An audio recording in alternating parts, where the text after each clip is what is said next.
7 o'clock, I call the meeting to order. Mr. Murdock, all yours. All right, we start off first with town clerk, tax collector. Linda. Up there? Or you can sit if you want. Oh, all right, I'll choose sit. Well, hopefully this doesn't take long. Won't take long. Okay. So you want me to go line by line, or? Why don't you just highlight what's changing or? Well, in the elections, what will be changing and why there's an increase, which. Elections. Yes. Yeah. In fiscal year, well, I made a mistake in fiscal year 19, and I only had 3 down, it was 4. So there were 4 elections in 19, 3 in 20, and then there'll be 4 in 21. So that's why the increase in the supervisors checklist, ballot clerks, and printing ballots. And printing the ballots, it all depends on how many sides for for all the elections. If it's, if there's 3 pages or 2 pages, you pay by the page, so. So that's why that's up.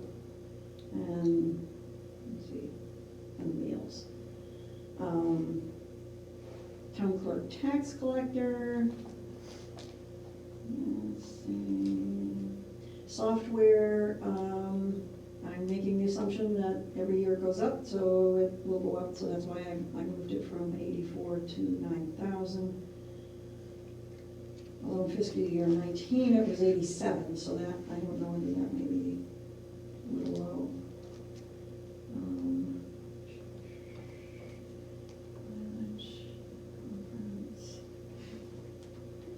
Lien redemptions, I think the 400 may have been low for last year because the prior year was 728, so that's why I increased that to 700.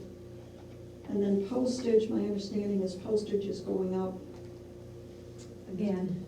Yeah, you said 4 or 5 cents in January, so that's why I increased that. And then office supplies, I had in 19, I had requested 2,800, and it was knocked down to 22, and as you can see, it was 28. And then, or let's see, it was knocked down in 20. I know there was one year, I had requested 28. And the toners, printing tax bills, and envelopes, if you add all those up for what we use in a year, it comes to $2,869. So that's the reason for the 28. So it's good, and I'm going over budget this year because it's at 22. So I would ask that not be reduced. Or I'll go over again on that line item. Linda, can you talk about training? Training is, we have regional conferences that we go to in the spring for town clerk, so we being me and Liz, my deputy. And then there's also the fall conferences, which is the statewide. It's a 3-day conference. We go for 1 day, for Thursday, which is where all the meat and potatoes are.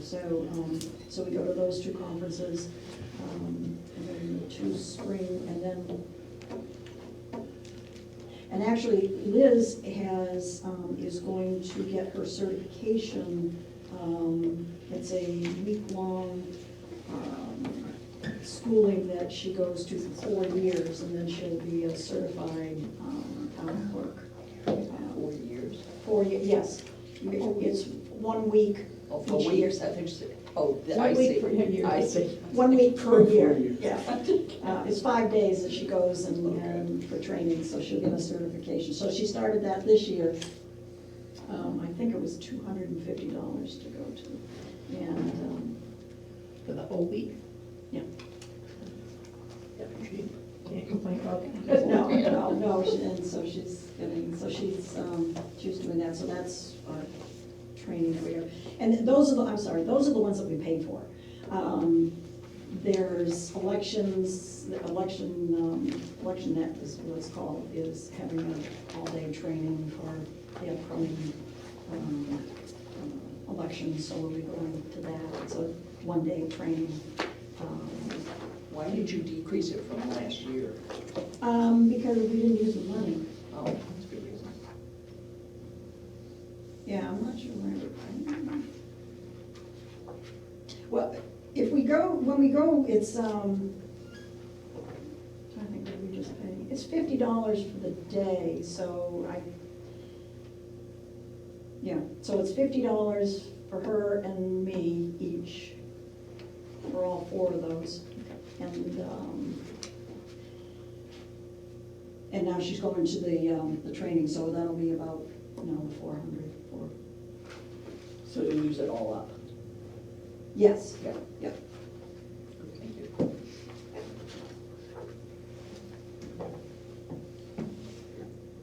Linda, I noticed on the moderator salary keeps going up every year.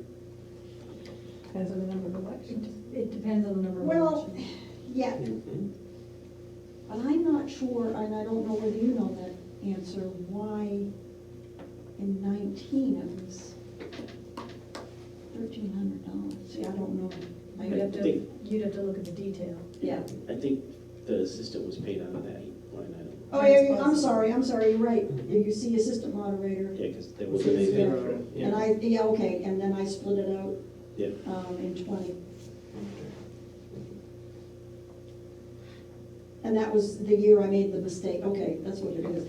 That's the year I made the mistake, and I figured 3 elections, and that should have been 4.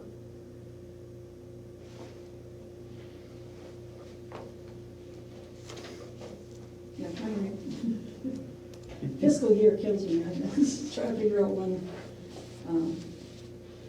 which fiscal year the elections fall under is. I keep my clear. So I don't make that mistake again. Costly mistake.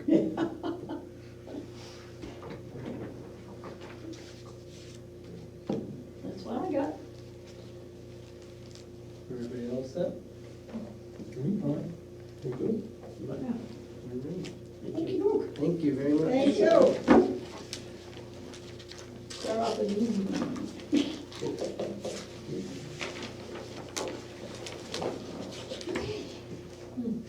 Thank you very much. Yeah, we don't have it till 20 minutes. When is the next election? Next election is, what's this? It's gonna be the Primary. primary, The primary, yeah. which they haven't set the date for yet. And it will be in February. Yep, there'll be the primary, then our deliberative, then the town, then the primary, then the general. Yeah. But only 3 of those are in this fiscal year, and 2 are in next fiscal year. Oh, yeah. I apologize. Do we know if any of the other people are coming?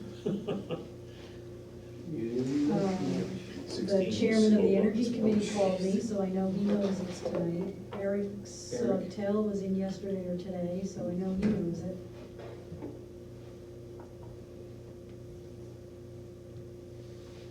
It's always just a flat request anyway. There's the recreation company. They posted Energy, all their sustainability, plans, and solid waste. anything to do. Drone band. Anything we had? Drone band, oh, archery. Pickleball. Pickleball court. Pickleball. Pickleball. I don't know what that is, I gotta tell you the truth. Do we have insurance for archery? Honestly, no joke, that makes me nervous. Yeah, yeah, I'll believe it. With the real And drones. pointy arrows. Drones. Well, I'm less worried about drones and more worried about archery. Well, So- they're combined. You fly the drone and you try and hit it with an arrow. Oh,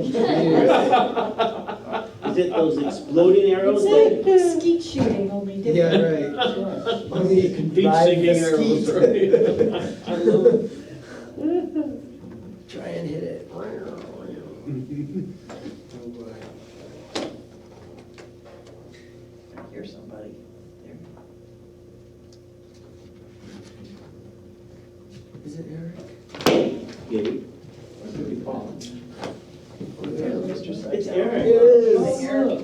You're up, Eric. Quiet in here. Welcome. It's what's his name? Linda got down a little early, so your slide ready?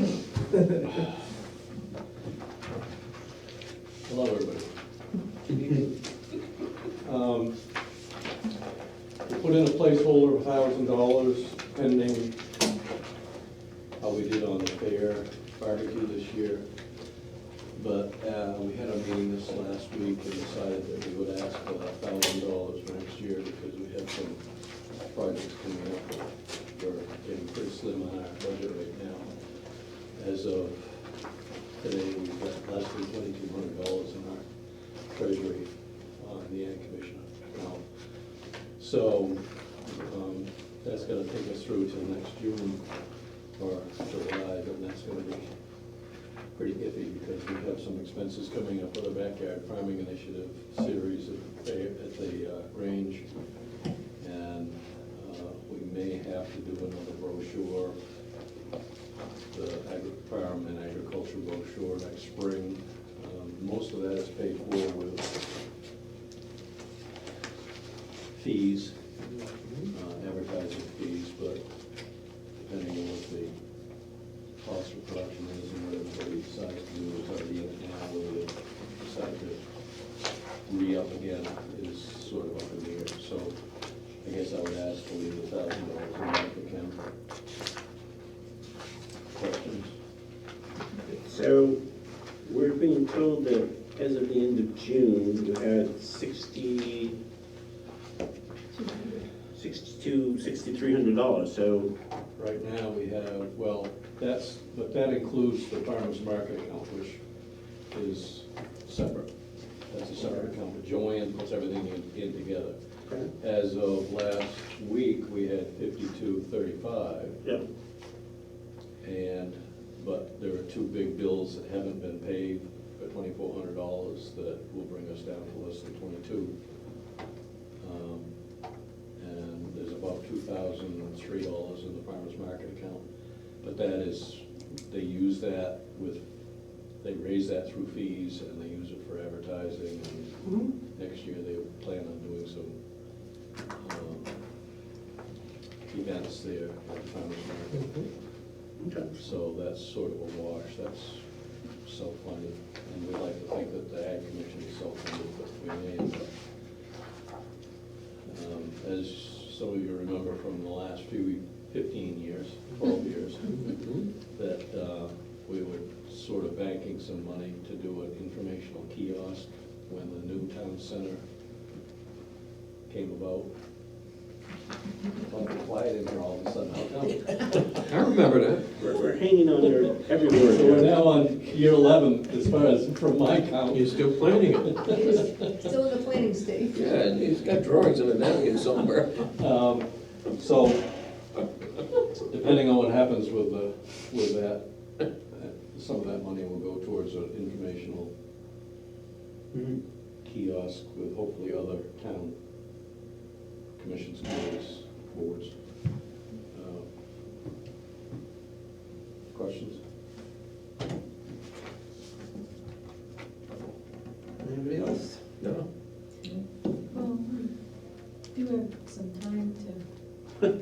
Torture him? We should ask more questions. Well, no, Yeah. but can you talk again, what you were talking about the other day, about where New Hampshire stands in terms of the age of the farmers and the local farmers and?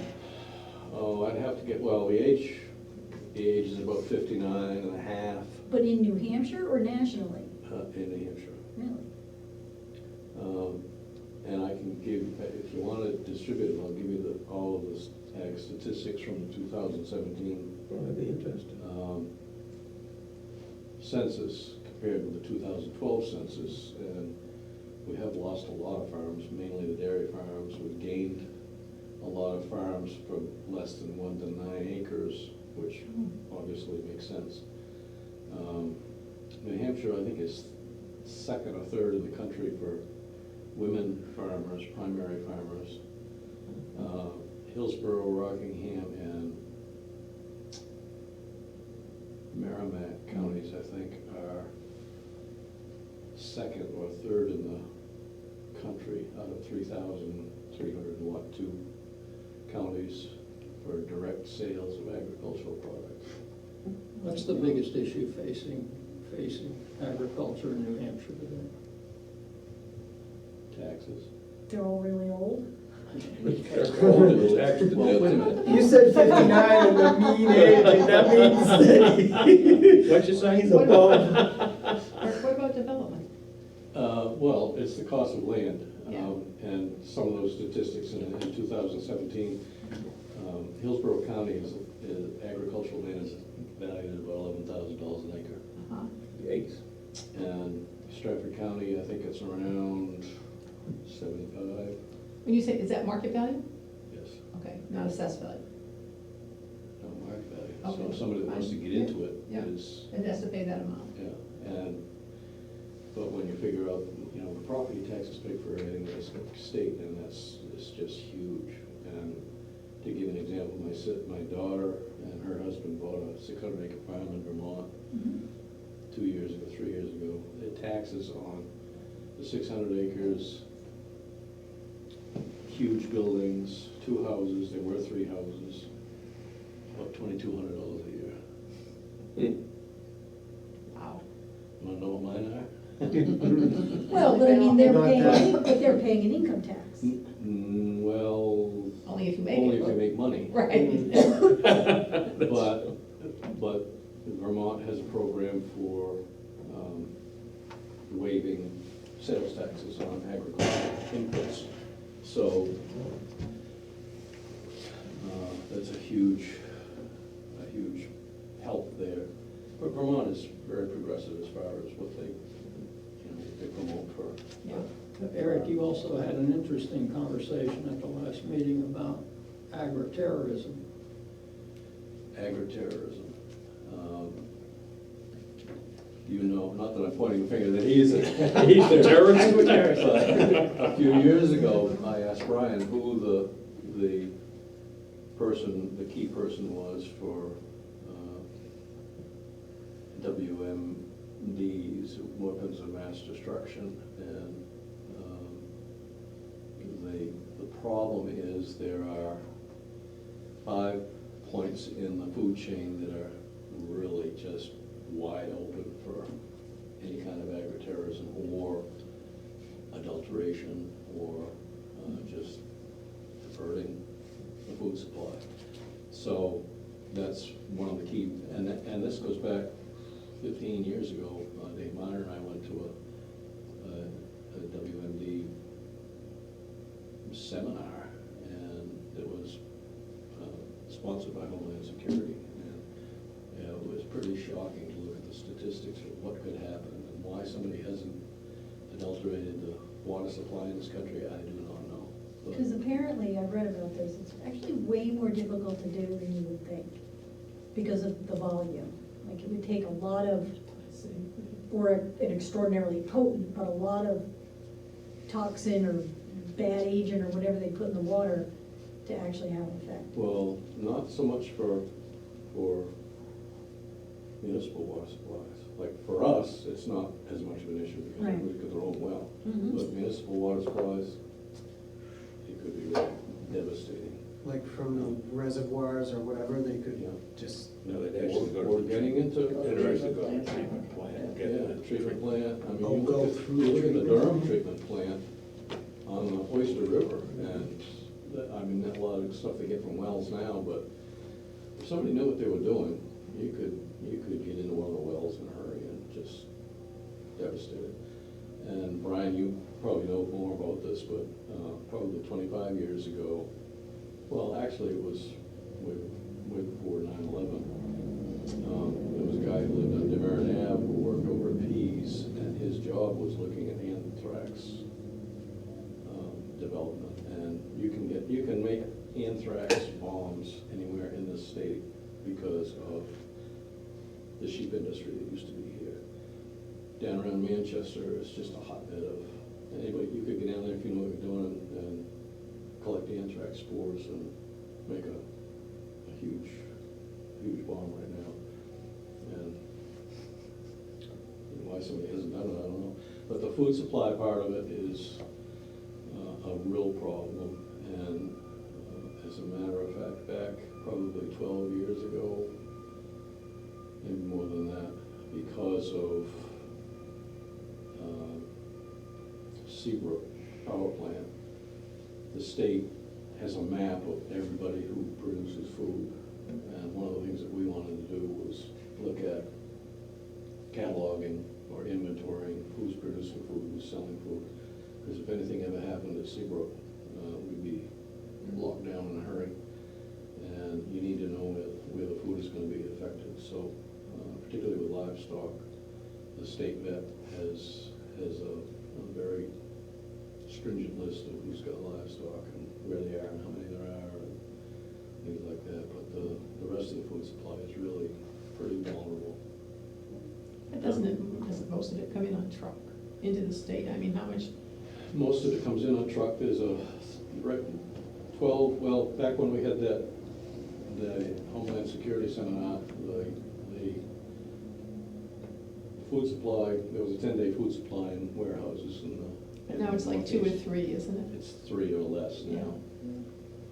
You know, I read everything that, is just yeah. in time ordering, and if we ever had a really bad snowstorm or If the trucking industry, something happened in the trucking industry, because a or lot of them are something going, happened. a lot of them are going bankrupt right now.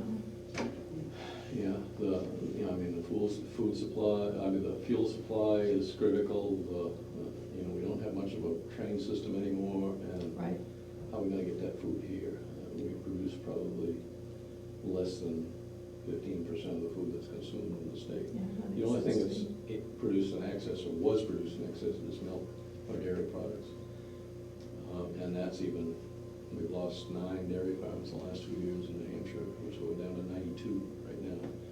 I just saw something where, something like, is it 1,500 or 15,000 family This year. farms have This year. closed, dairy farms mostly. Yeah. This year.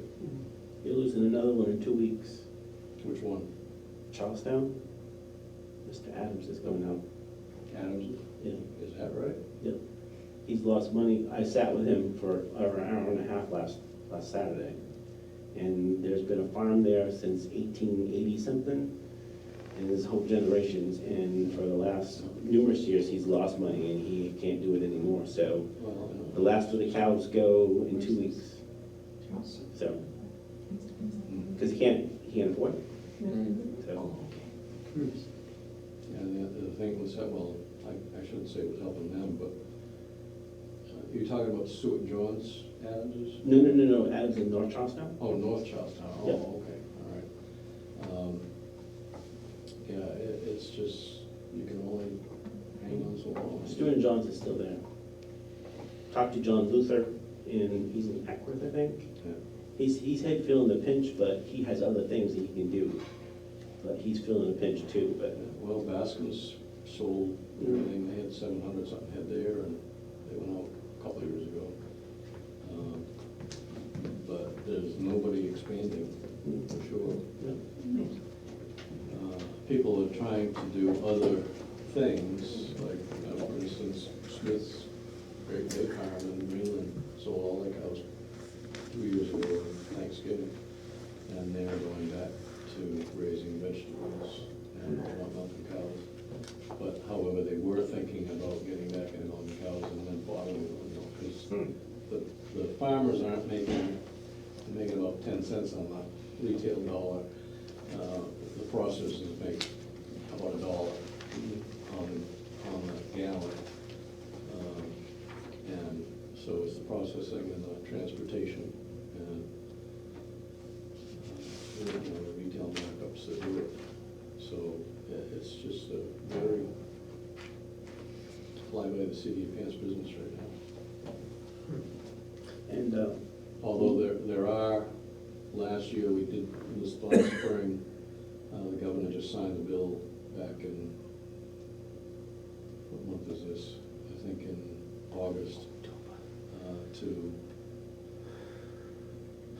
we finally passed a bill for a dairy management program where, if the price falls below a certain point, then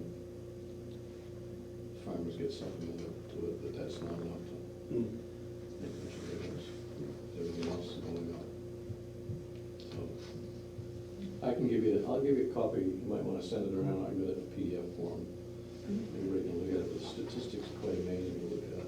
But if you compare those nationwide, New Hampshire's quite a ways up in the scale as far as, small, direct farms, direct sale farms. There's only one farm in New Hampshire now that's over 2,000 acres, and that's Force's up in Lancaster. No, way up north. But You mean dairy farm? dairy farm, and most everybody else is just small farms. But there's an economy to scale, and Yeah. you've got to take that into account to compete. It's gonna be, you're gonna have a fairly large scale to do it, but I'll tell you, the biggest problem right now in agriculture is labor. Labor can't get anybody that wants to work. And,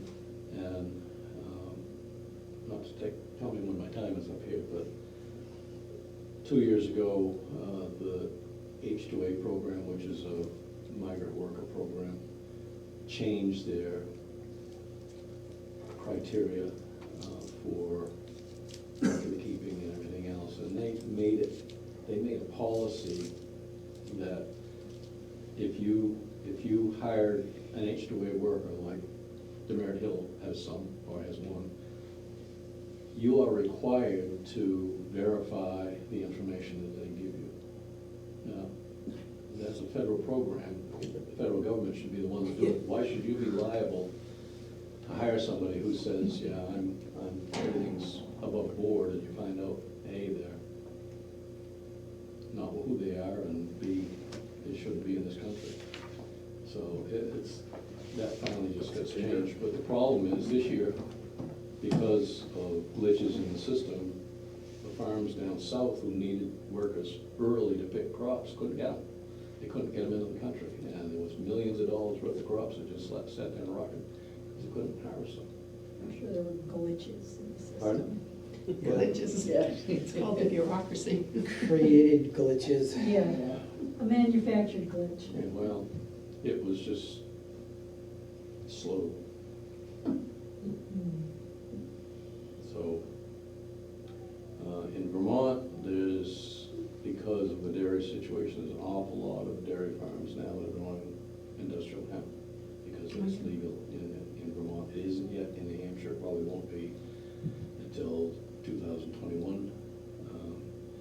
My daughter is a good example of bureaucratic glitches, because she and her husband bought a farm up there, and there's if you don't have a process, you're in trouble. You can grow, anybody can grow it, but if you don't have a process, or once you harvest it, what are you gonna do with it? So the big thing up until about this spring was CBD oil. Everybody wanted to get into that.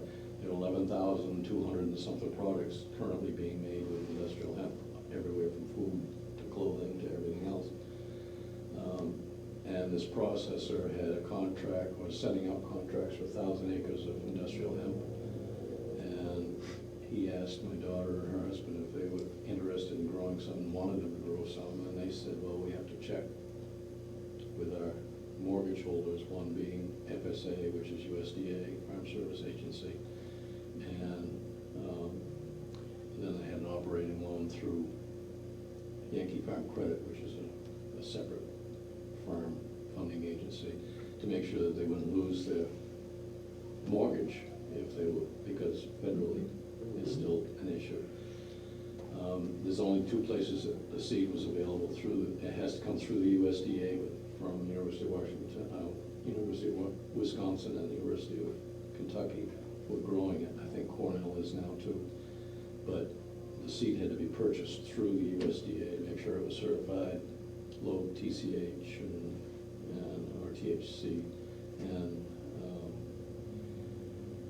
anyway, they, for 3 weeks, called every single day to say, what's the story? Are we gonna be able to do this, or are we not gonna be? Well, we'll get back to it, we'll get back to it. So they needed to know by Friday on 30th, I think, of April at noon. And Friday at noon came, didn't hear a word, 2 o'clock. Farm Service Agency calls back and said, you're all set, you're good to go, no problem. And Dahlia, my daughter, said, you know, we had to know by noon, we've lost the contract. And she said, you're just finding out about it now? Oh, no, we knew about it yesterday, but we were too busy to call you. That was $1 million contract for 3 years, guaranteed money. The guy wouldn't grant them 2 hours? No. Because he probably is very competitive right now. Yep. Yeah. So that's a bureaucratic glitch. Yeah. Oh, boy. Anyway. Now your time's up. Thank you very much. Thank you. I'll send that to Julie, she can send it out to you folks unless you want me to send it directly, but I don't have everybody's email yet. Yeah, you can just send it to me, I'll get it out to everybody. Okay, all right. Thanks, Eric. Good. Thanks, Eric. If you got any questions about it, give a holler. Claudia says hello. Who? Claudia, How is she? she's doing great. Did they get whacked in the, is she still there? She's in Jamaica though. Oh, Okay. Yeah, she's a hotel. Yeah. Bed and breakfast. Energy, is this Hello. Energy Committee? Energy guy. Energy Committee Excellent. requesting $500. Wow, great. Well, if you want to give us more, we'll take it. We'll take it, we'll spend They're it on actually in the you. front section, On because the they're on town. government buildings. Oh, I was gonna say. Which sections? The administrative section, because it's budgeted in administration. government buildings.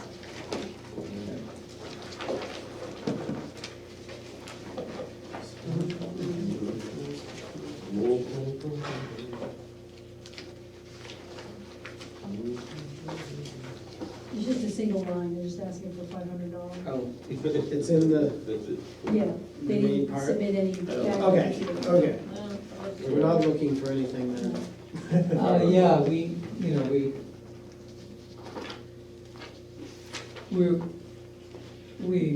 had a lot of projects going, one of them was the solar. Last spring, we contracted to have a blower door test done for this building, and that's where they pressurize the building and give it a score. And there's another part to that where they have an infrared camera to see where the air is leaking from the building. So we had that done in the spring. We actually didn't get the report until about July, which is about the time we were doing all the solar stuff. So we kind of put that on the back burner. In August, I took a few weeks vacation. And Mary's been handling it, but Barbara's, I think she's on vacation now. But we're in the process of getting that evaluated, and we want to do a report to the Board of Selectmen soon on that. There's a couple of we rely on, basically we've been relying a lot on college professors, namely Andy Duncan, who teaches energy efficiency at Laconia Tech. He did a workshop here last December, I believe. Carrie, you went to that? Remember that? Remember he put a candle in that door and there was air just coming out, smoke coming out. Anyway, so the whole goal was to find out where we can improve the energy efficiency of this building. And so now we have the information of information of where the air is leaking. Now we have to get bids from contractors to see what they can do, how much it's going to cost, and the other part of that is to try to get rebates from the co-op, where if we can have a report that will show the cost and the payback period, we're probably eligible for 35% rebates. So when we had the LED stuff done, we got 50% rebates for that. So we're working. So we've been talking to Andy Duncan. He looked at it and sent us some reviews, and also Professor Draper from UNH, who teaches the same thing. So we have to crunch that information and put it in a kind of like a more digestible form. And we also have one contractor that came and looked at the building, and so we want to get together with him and get his feedback and possibly get other contractors.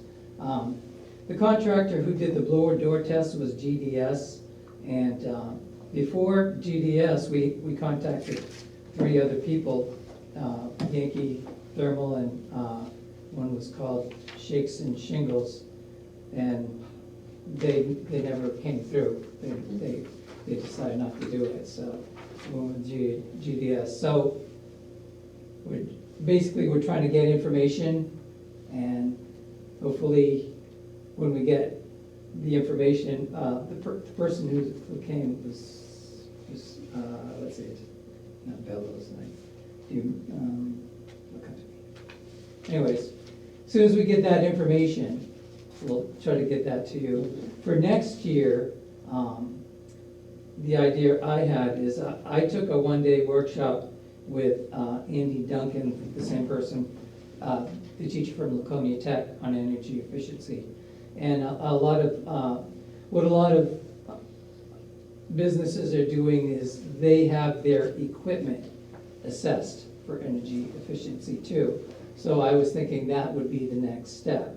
So I asked him, he told me, yes, there's some rebates for that. Contact Joe Lieski from the co-op, which I did, and he gave me the name of a person who does that, who's not aligned with any company. He's independent, so he'll give us a more true assessment. So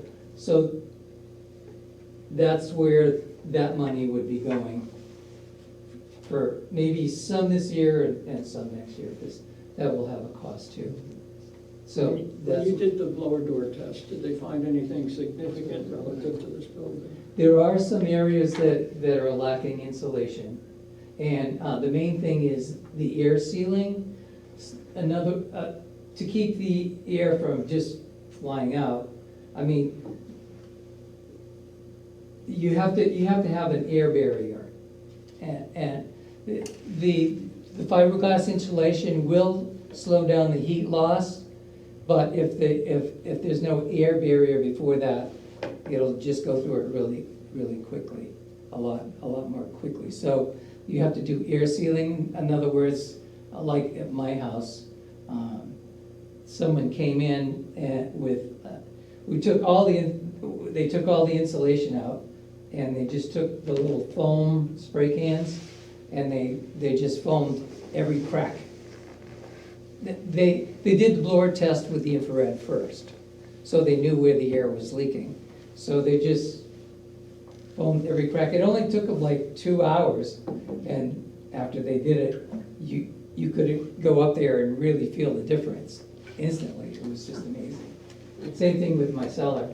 So the air sealing is a problem. The whole point is to find out how much it would cost. This might be more expensive because of the way the ceiling is, because it's a drop ceiling. So that's the information we have to get from them. Okay. So we'll save on heating and air conditioning, which would be nice. When do you expect a report? We're gonna call Mr. I think it's Mr. Gallows. That's all right. Yeah, so we have, I could print out, I could send you an online copy of the report of the GDS blower door test report anytime. But we had it reviewed by 2 college professors. It's kind of technical, so now we have to kind of like figure out what they're saying and get the information from the contractors. Okay. You know what I mean? Yeah. It's a little technical, but now that a lot of things are, done, like the other projects, then we're gonna devote all our time to that. Where are we on the solar? Is that, Um, The PPA is still, is in the process of review. That's where we are. Who's, the what? The lawyers have looked at it. The- Is that- Yes, Power purchase agreement. the power purchase agreement, PPA. sorry, Oh. the power purchase agreement. what is that? Well, we build the solar array, but we don't own it. So there has to be an agreement between the town of Lee and the owner of the solar array as to how it all works. I see. There's a lot of regulation, state regulation, federal regulation, all kinds of different agencies, and all of that language has to be contained in the PPA, and so it gets complicated. Is that still, are we with revision on this? Yeah. Okay. But it's, where's it gonna be? Next to this building. Over, oh, I'm so bad at geography. I don't even know. Which side is it on? The far driveway side is how I. On the police, on the police station. Police Police side. station. Ah. Police car side. Right. They gonna take down some Trees. trees? Trees. Oh, wow. Yeah. All right, everybody all set? Good. Yep. All right, Thank you. Thank you very Thank much. you. Sustainability? Yeah, you will find their materials in the committee and commission section. How you doing? Thanks for Second having to us. last. I made copies, I have 6 of these, I don't know if you need No, them. or everybody's not. got one. This one May here, have, I just wasn't sure committee and ethics. what you did, what you didn't. Separate allergies, and separate part of my insurance. Sustainability.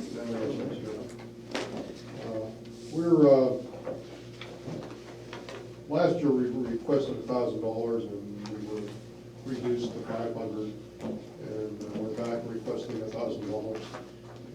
And so what I provided you with is a little overview of the previous years and our expenses as best as I could indicate them. And then I try to explain and justify why we're asking for the amounts. But if you back up on that second page, in FY 18, we requested 1,000, were approved for 1,000, and our actual expenditures were around 600.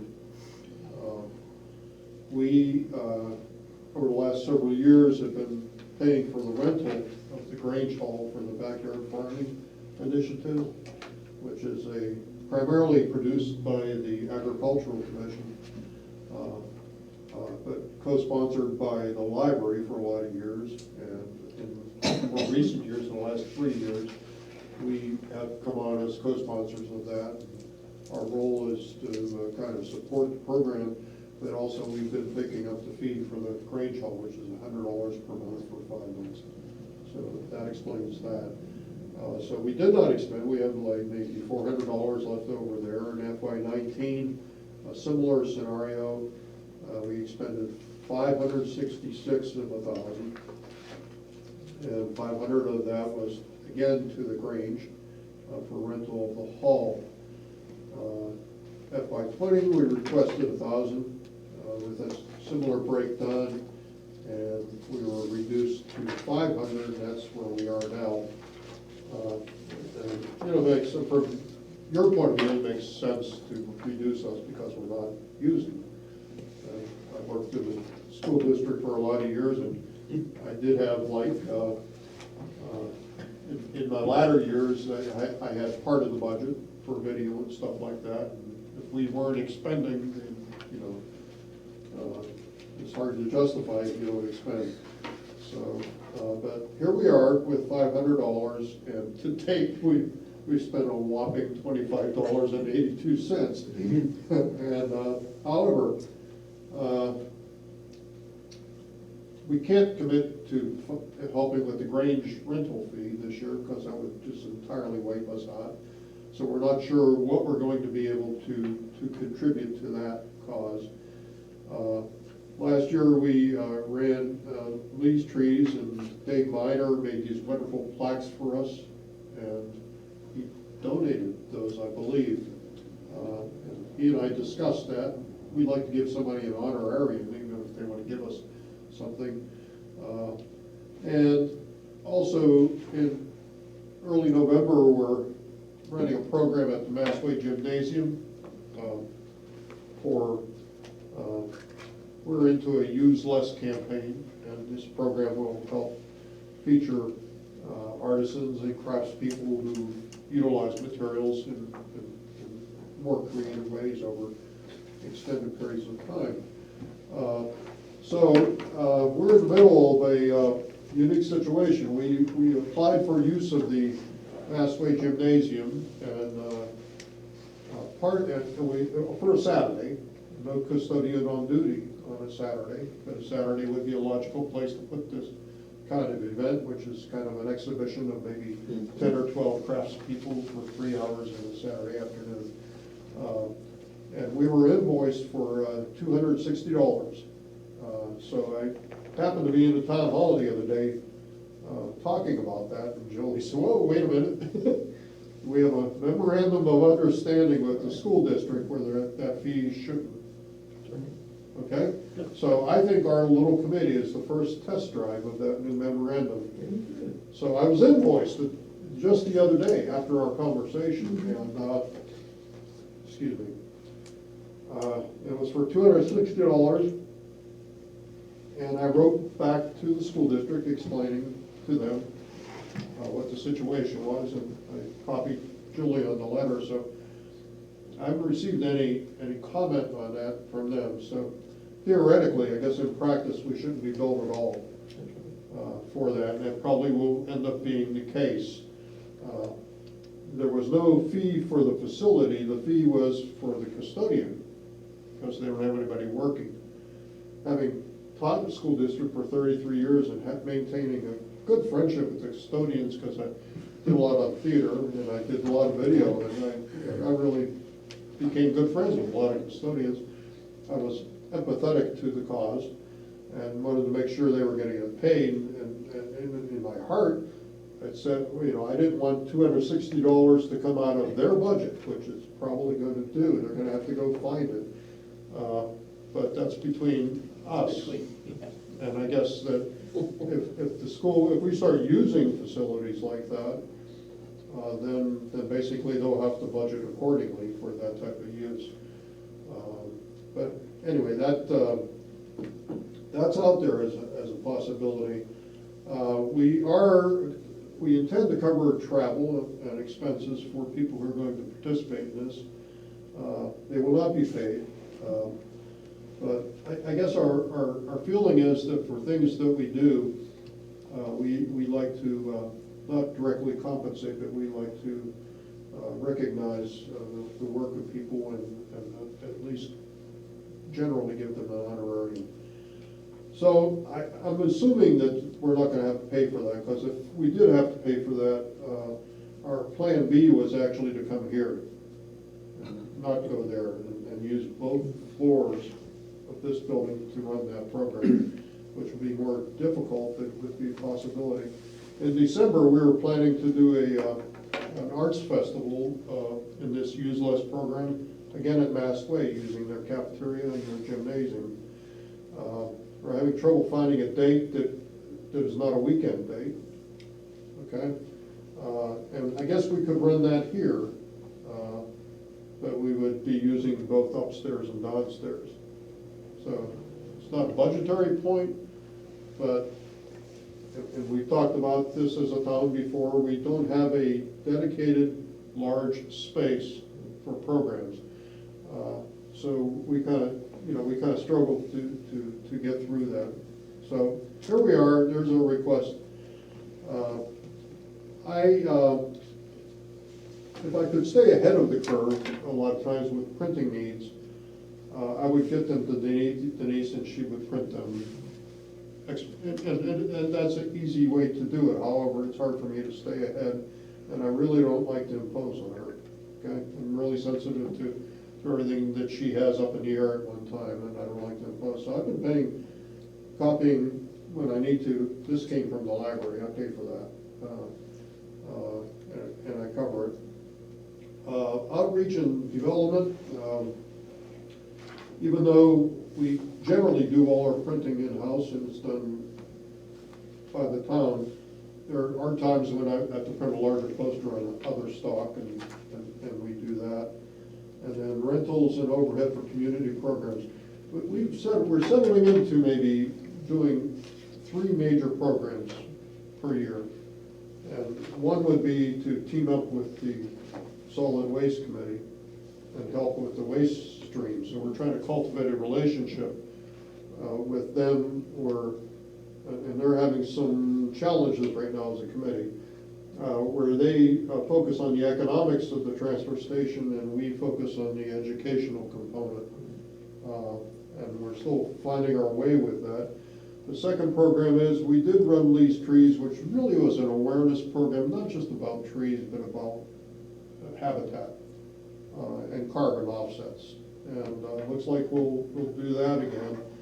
And the third program could either be another carbon-based program, which we ran before, had a minimal cost, but we didn't have to pay it because it had workbooks, and workbooks had been bought already, I think maybe by the Energy Committee, and we kind of inherited them. And we've also done something with water in the past. So, in all honesty, I think $500 really is too razor thin for us. And maybe 1,000 is a bit much, but we're really uncertain of where we want to go. And there aren't too many towns that have sustainability committees in New Hampshire. But there are other places that have sustainability committees. However, there are people that do similar things, and we haven't reached out to them yet. We've not traveled to them yet, but if we did, we would expect that conferences cost money, and we should be paying for our gasoline and our mileage on our cars. So we're just not there yet. Like this is our 3rd or 4th year, and that's where we are. So I'd be glad to answer any questions. Paul, you've broken out the other major components, but under outreach and program development, you got $750, but the detail only adds up to $6. What's the other $150? Yeah, that's, I noticed when I did, not Well, it's the allergy. it's the allergy. It's the allergy. It's, yeah. The rate call, I noticed when I wrote this too, under FY20 total request, total allocation actually was $500. Okay, so the rate column adds up Yep. correctly. But the detail. The detail doesn't add up. So I guess that's a built-in cut, huh? Well, I'm not necessarily saying that, but if you've got other things you want to do under outreach and program development, maybe you can, Yeah. maybe after your medicine wears off. Which medicine are you talking about? Medicine I was going to go there. Battered from all directions. But if you can let us know what that other 150 is, or what Yeah. you're planning Yeah. as a committee, I don't know, I'm just, Gotcha. I think in our hearts, we would like to continue to cover the fee for the backyard farming initiative at the Grange Hall. And just came from another meeting, so I suspect you listened to Eric, and probably was here in the Ag Commission. And I was at their meeting the other night, and so, I'm a member of that commission, and I'm well aware of the situation over there, so. So did they pay the 500 this year? No, it will be paid in, the program runs January through May typically. This year it will run January through April, so that's actually 400. And then farmer's market's going to pick up the program in the summer. Probably at no cost or minimal cost. could I make a suggestion, Paul? Yeah, Under rentals and overhead, you said that 500 is going to be a little bit tight for your programs. yeah. Maybe would you take the suggestion, you change that from 500 to 650, and then it will add up? Yep, we could do that, and Clean it up anyways. it would clean it up. And Yeah. Because you did say you thought that was a little bit tight for. Yeah, and it is. And so the relationship of the Ag Commission and the Sustainability Committee in the library with that particular program is a real good, strong relationship. There's a lot of logic to that, so. Well, I hear good things about it from people that attend. They appreciate all the information that they get It's a cool from program. that, so. Yeah, it really is. So, any other questions? Good. Okay. Thank you. Thank you. Thank you very much. Thank you very much. Thank you again.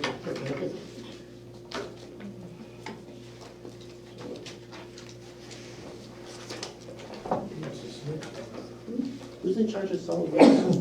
Who's in charge of solid waste now? Amy Schmidt is the chair, Okay. Oh, yeah.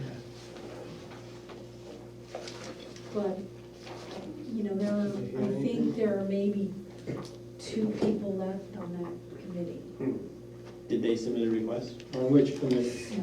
Solid Solid waste. I have, I'm on the agenda for the Monday meeting to talk about the solid waste issue. Thank you. Thanks, Paul. Thank you.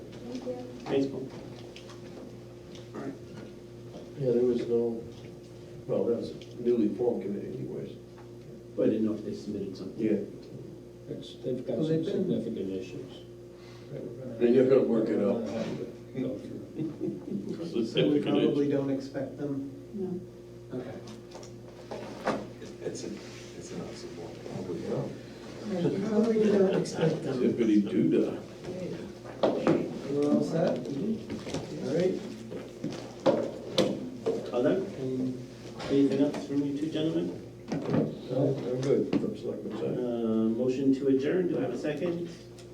Second. Second. You can't second. I can second. He can These second. guys. He can second.